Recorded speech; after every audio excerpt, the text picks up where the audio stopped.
کہتے ہیں جب صبر ٹوٹنے لگے نا تو سمجھو کہ رحمت قریب ہے۔ السلام علیکم ورحمۃ اللہ وبرکاتہ۔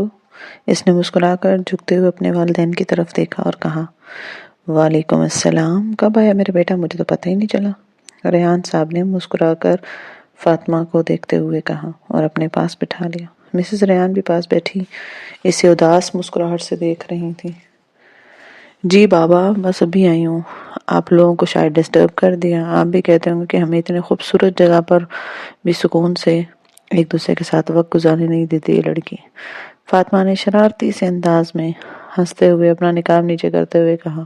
اس کے ماما اور بابا دونوں نے بلند آواز میں کہکہا لگایا، مگر اس باغ کے ہر شجر، ہر پرندے نے ان کہکہوں میں اداسی کو محسوس کیا۔ کچھ تھا ان کہکہوں میں جو ان کے ٹوٹے دلوں کی خمازی کر رہا تھا۔ ہنستے ہنستے ان کی آنکھوں میں نمی آ گئی۔ ہم دونوں کا سکون تو تم ہو بیٹے، ہماری آنکھوں کے ٹھنڈک ہو تم۔ ریحان صاحب نے فاطمہ کے سر کو چومتے ہوئے سینے سے لگا لیا۔ میرے اللہ آپ کو صحت والی لمبی زندگی دے، آپ دونوں کو جنت میں بھی ایک دوسرے کا ساتھ بنائے۔ فاطمہ نے اپنے بابا کے گلے سے لگتے ہوئے مسز ریحان کا ہاتھ پکڑتے ہوئے کہا، آپ کو بھی۔ مسز ریحان بس اتنا ہی کہہ پائیں اور اس سے نظریں چرا کر پھر آسمان کی طرف دیکھنے لگی۔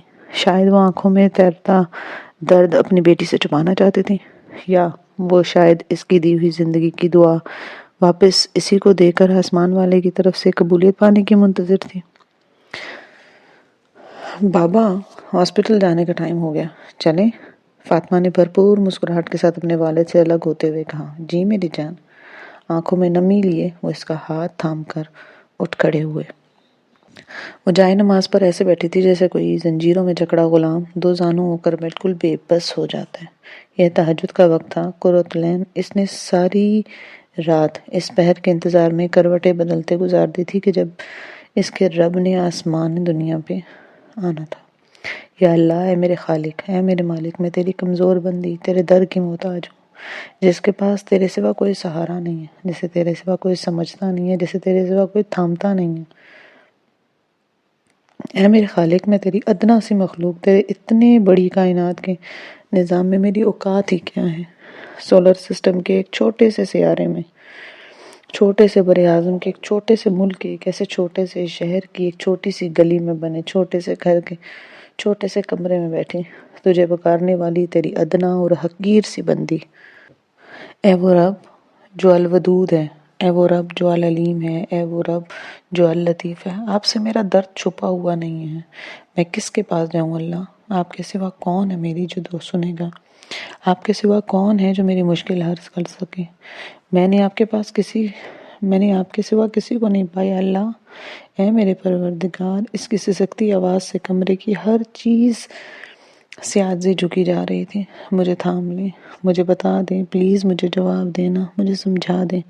آپ نے مجھے کبھی خیر سے محروم نہیں کیا اللہ۔ مجھے یقین ہے کہ آپ نے میرے حق میں کوئی فیصلہ کیا ہے تو یہ میرے حق میں بہترین ہوگا۔ پھر اللہ جی، میرے مالک، مجھے کیوں اس غلام کا دل تھام نہیں رہا؟ آپ اسے پلیز تھام لیں اے اللہ۔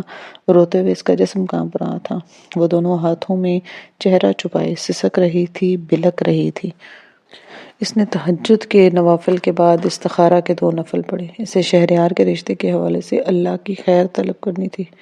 اس کا دل بے چین تھا، وہ سمجھ نہیں پا رہی تھی۔ وہ عام لڑکیوں کی طرح نہیں تھی جو شادی کو صرف ایک انجوائمنٹ، رومانس اور فینٹیسی کی چیز سمجھے۔ اس کے لیے شادی ایک بہت بڑی ذمہ داری کے ساتھ ساتھ زندگی کا ایک بہت بڑا فیز تھا جس پر اس کے ایمان کی تکمیل اور اس کی آخرت کا انحصار تھا۔ بلا شبہ صحبت جو ہے اثر رکھتی تھی، اور زوج کی صحبت تو بہت زیادہ۔ اس کی نسل کے دین کا انحصار اس کے زوج پر تھا۔ اسے تو نسلوں کو اسلام کی سربلندی کی راہ پر لگانا تھا، اس لیے اس کا فکر مند ہونا بجا تھا۔ اس نے آنسو صاف کر کے دوبارہ ہاتھ اٹھائے۔ اسے یقین تھا استخارے پر، کیونکہ رسول پاک صلی اللہ علیہ وآلہ وسلم نے فرمایا کہ جو آدمی اپنے معاملات میں استخارہ کرتا ہو وہ کبھی ناکامیاب نہیں ہوگا۔ اور پھر استخارہ کی مسنون دعا پڑھنے لگی۔ ترجمہ: اے اللہ، میں آپ کے علم کے واسطہ دے رہی ہوں آپ کو کہ آپ سے خیر اور بھلائی کی طلب کرتی ہوں، اور آپ کی قدرت کا واسطہ دے کر میں اچھائی پر قدرت طلب کرتی ہوں، اور میں آپ سے آپ کے فضل کا سوال کرتی ہوں۔ بے شک آپ قدرت رکھتے ہیں اور مجھ میں قوت نہیں، اور آپ جانتے ہیں میں نہیں جانتی، اور آپ کو غیب کا علم ہے، آپ غیب جاننے والے ہیں۔ اے اللہ، اگر آپ جانتے ہیں کہ یہ کام یا شخص میرے لیے بہتر ہے، میرے دین کے اعتبار سے، میرے معاش کے اعتبار سے، میرے انجام کار کے اعتبار سے، تو اے اللہ اسے میرا مقدر بنا دیں، اسے میرے لیے آسان کر دیں، پھر اس میں میرے لیے برکت ڈالیں۔ اور اگر آپ جانتے ہیں کہ یہ کام، یہ شخص میرے لیے برا ہے، میرے دین کے لیے، میری زندگی کے لیے اور میرے انجام کار کے لیے، تو اسے مجھ سے پھیر دیں اور مجھے اس سے پھیر دیں اور میرے لیے بھلائی مقدر کر دیں جہاں کہیں بھی ہو، اور پھر مجھے اس سے مطمئن کر دیں۔ وہ دعائیں مانگتی جا رہی تھی، آنسو بہاتی جا رہی تھی، اسے اس دعا پر یقین تھا، بہت زیادہ یقین۔ اسے پتا تھا اب اس کا رب اسے بلائی سے ہی نوازے گا۔ اللہ مجھ پر رحم فرمائے، میرے لیے میری بھلائی کے راستے کھولے۔ میں نے اپنے زوج کی شکل میں ہمیشہ آپ سے آپ کا محبوب بندہ مانگا ہے، وہ بندہ جو مجھ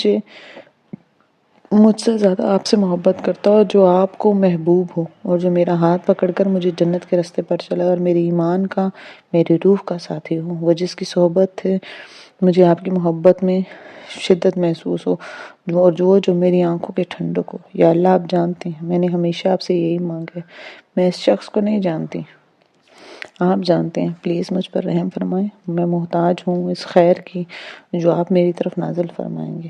اللہ پلیز ارحمنی، مجھ پر رحم کریں۔ اس نے روتے ہوئے درود شریف پڑھ کر دعا مکمل کی، دل اب قدرے پرسکون تھا، اسے ایسے لگا جیسے کوئی بوجھ اتر گیا ہو۔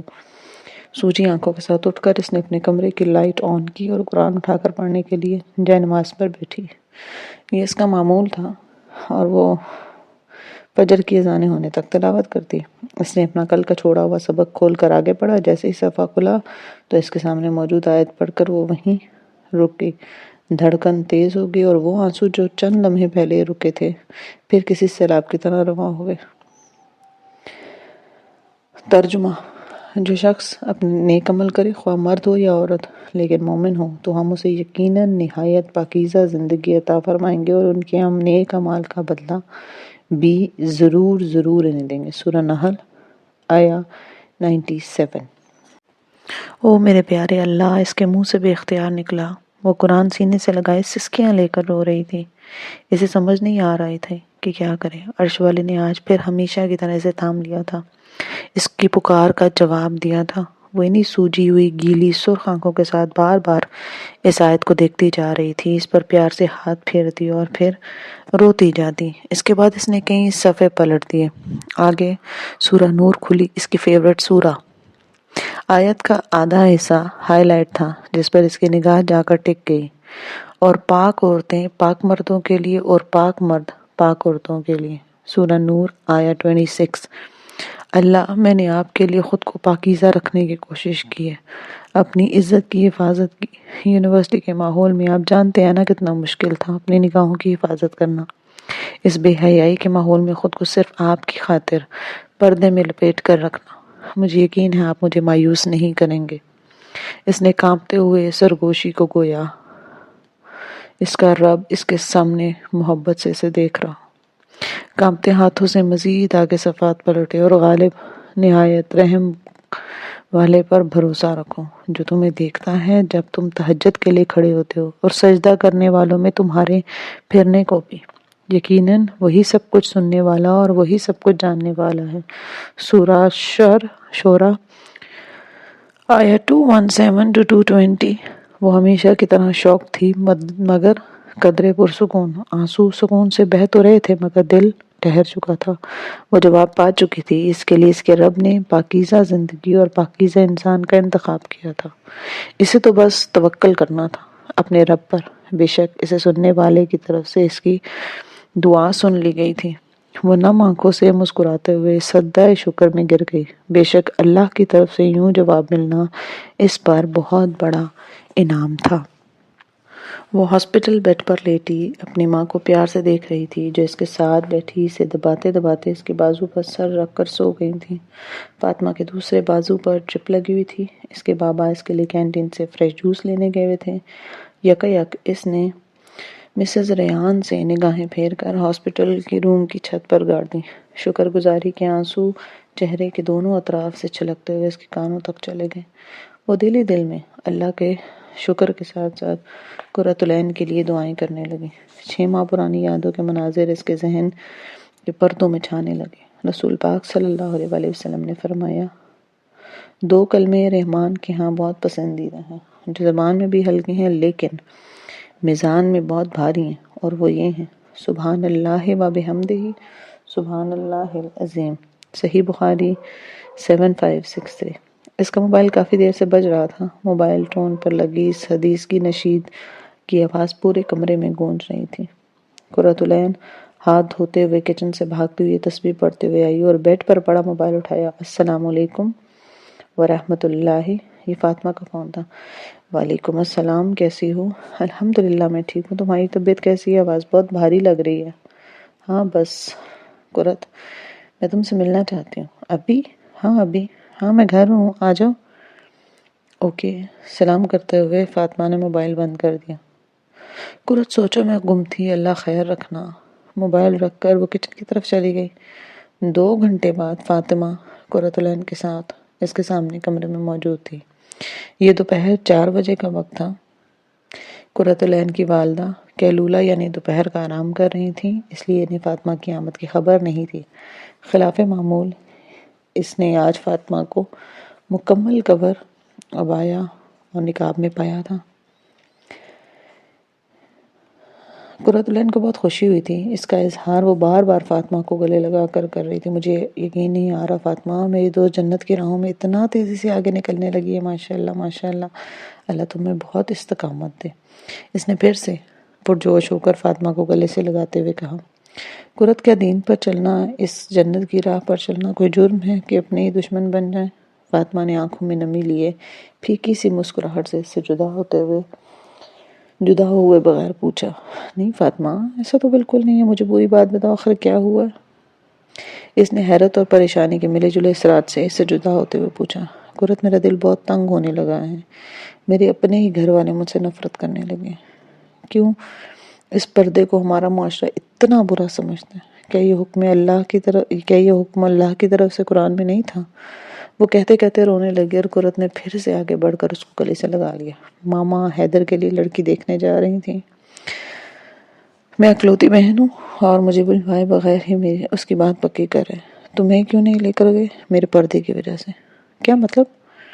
میں عبایا میں جانا چاہتی تھی ان کے ساتھ، کیونکہ مجھے پتا تھا کہ وہاں مکس گیدرنگ ہوگی۔ میں خوشی خوشی ان کے ساتھ جانے کے لیے کمرے سے نکلی، مگر مجھے عبایا میں دیکھ کر سیف بھائی نے اتنے غصے سے ڈانٹا، ماما نے حیدر بھائی کو فون کر دیا۔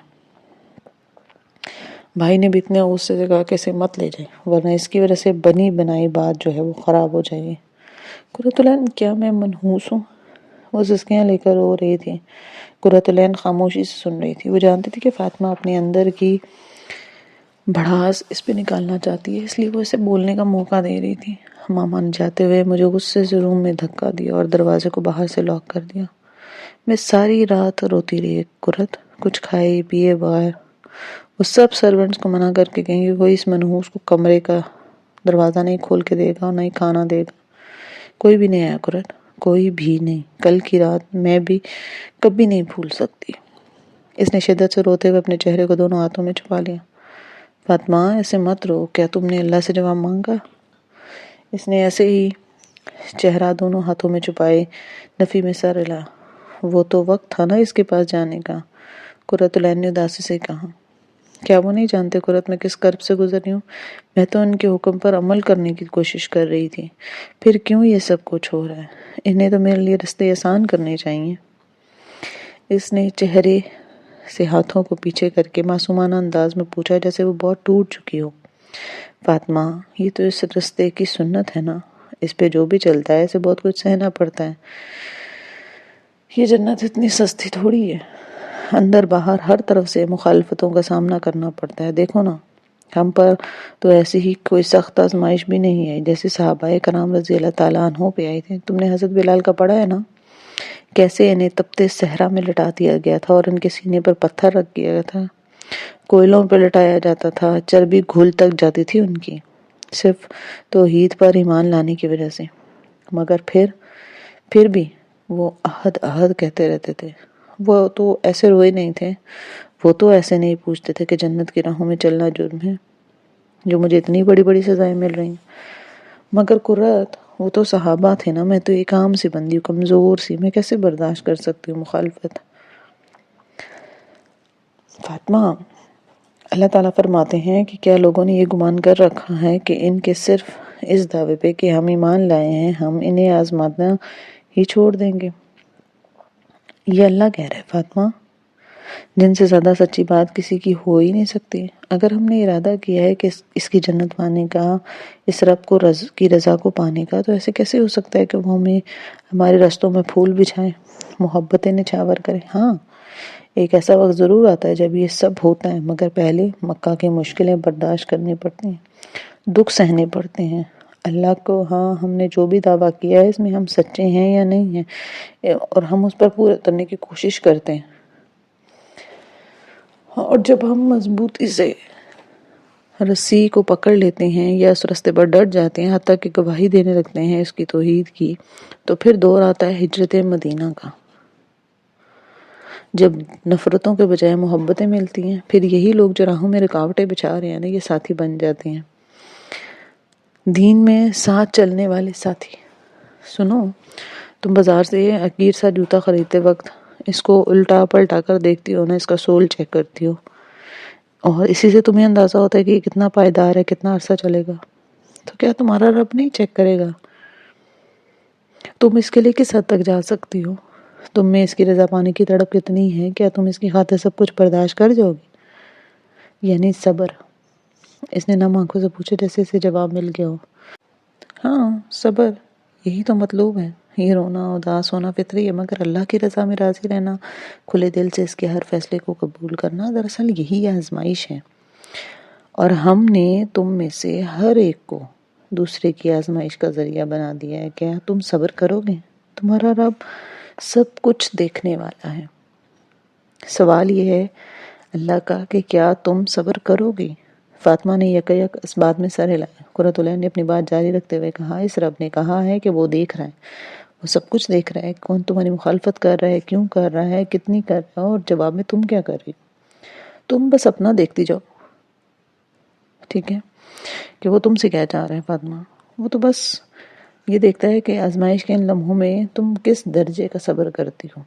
اور جو میری مخالفت کر رہے ہیں وہ تمہاری مخالفت نہیں کرے فاطمہ، وہ تمہارے دین پہ چلنے کی مخالفت کریں۔ اور کیوں؟ کیونکہ ہمارے معاشرے میں دین کو نہ ویلیو دی جاتی ہے، بلکہ اس کا ایک غلط فہمیوں پر مبنی برا امیج بنا دیا گیا، اسی لیے وہ انجانے خوف و خدشات کا شکار ہو کر مخالفت کرنے لگتے ہیں۔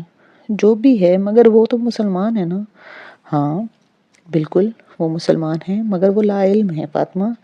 انسان ہمیشہ اس چیز کا دشمن ہوتا ہے جس کے متعلق وہ کم علم رکھتا ہو یا اس سے حسد کرتا ہو۔ جس دن انہیں علم ہو جائے گا کہ یہ راہ کوئی عام راہ نہیں ہے، یہ دین پہ چلنا کوئی اتنے آسان بات نہیں ہے، یہ تو سعادت کی بات ہے، تو وہ بھی تمہارے ساتھی بن جائیں گے۔ ایسا ہو سکتا ہے؟ انہیں آخر کیسے پتہ چلے گا؟ تم بتاؤ گی انہیں؟ میں کیسے بتاؤں گی؟ وہ تو میری بات سننے کو تیار ہی نہیں ہے۔ سنیں گے، ضرور سنیں گے انشاءاللہ، مگر تمہیں صبر کرنا ہوگا، ڈھیر سارا صبر، صبر جمیل، صبر جمیل، ہاں صبر جمیل۔ قرۃ العین کی نظریں کھڑکی سے باہر کہیں دور ٹکی ہوئی تھیں، وہ جیسے کسی گہری سوچ میں، کسی خاص احساس کے زیر اثر کچھ کہنے جا رہی تھی۔ ایسا صبر کہ تمہارے مخالفین کو بھی پتہ نہ چلے کہ اس بات نے تمہیں ہرٹ کیا ہے، ایسا صبر کہ وہ تمہیں ڈانٹیں، ماریں، گالیاں دیں، مگر جب بھی تم ان سے ملو، پیار سے ملو، مسکرا کے ملو، معاف کر دو جیسے کچھ ہوا ہی نہیں۔ صبر جمیل، وہ صبر جو میرے رسول پاک صلی اللہ علیہ وآلہ وسلم نے کیا تھا۔ اس کی آنکھوں سے دو آنسو چھلک کر اس کے دوپٹے میں جذب ہو گئے۔ فاطمہ ہمتاً گوش اس کی باتیں سن رہی تھی۔ پھر یہ سب تمہارے ہو جائیں گے۔ حضرت یوسف کے بھائیوں نے آ کر معافی مانگ لی تھی نا، جیسے آپ صلی اللہ علیہ وسلم کے دشمنوں نے اسلام قبول کر لیا تھا، جیسے حضرت خالد بن ولید نے ان کے دلی ساتھی بن گئے، سب بدل جائیں گے۔ بس وقت دو، کچھ وقت۔ کتنا وقت؟ یہ تو تمہارے صبر پہ منحصر ہے نا، ہو سکتا ہے 1 ہفتہ، 1 ماہ، 1 سال، 10 سال، یہ تو اللہ جانتا ہے نا۔ میں اتنا صبر کیسے کر سکتی ہوں؟ وہ بھی صبر جمیل کر سکتی ہو؟ بالکل کر سکتی ہو. اگر یہ تم حالات برداشت نہ کر سکتی تو اللہ تعالیٰ کبھی بھی تمہیں ان سے نہیں گزارتا.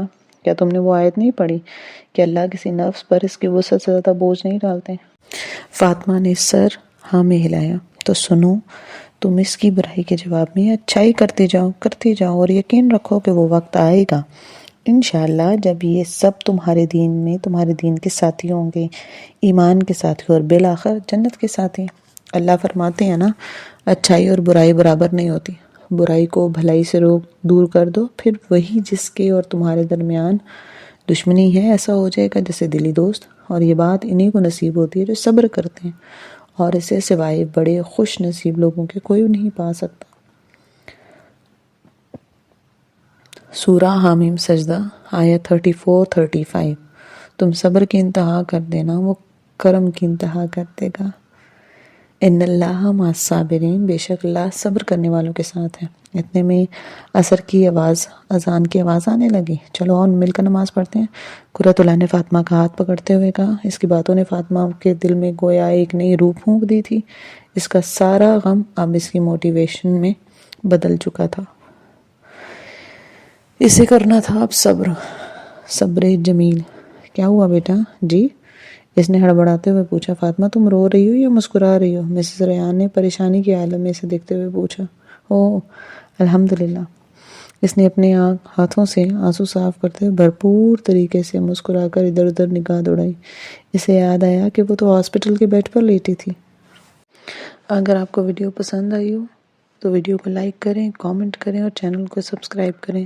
ملتے نیکسٹ ایپیسوڈ میں. تب تک اپنا خیال رکھیے. اللہ حافظ.